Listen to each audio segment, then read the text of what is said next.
ഇടത് കുത്തക തകർത്ത് ജില്ലകൾ. മലപ്പുറത്ത് പ്രതിപക്ഷമില്ലാതെ UDF ആധിപത്യം.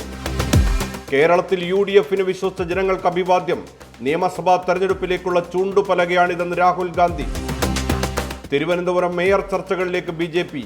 VV രാജേഷിന് മുൻതൂക്കം. R ശ്രീലേഖയും പരിഗണനയിൽ. തെരഞ്ഞെടുപ്പിലുണ്ടായത് അപ്രതീക്ഷിത തിരിച്ചടി. വിശദ പരിശോധന നടത്തുമെന്ന് CPM സംസ്ഥാന സെക്രട്ടേറിയറ്റ്. CPMന്റെ വിഭജന രാഷ്ട്രീയത്തിനും ജനവിരുദ്ധ ഭരണത്തിനും ജനം നൽകിയ മറുപടിയെന്ന് വെൽഫെയർ പാർട്ടി. അമേരിക്കയിലെ സർവകലാശാലയിൽ വെടിവെപ്പ്. 2 പേർ കൊല്ലപ്പെട്ടു. ഒട്ടേറെ പേർക്ക് വെടിയേറ്റെന്ന് റിപ്പോർട്ട്. തായ്ലൻഡും കംബോഡിയയും വെടിനിർത്തൽ തുടരാൻ സമ്മതിച്ചായി ട്രംപ്.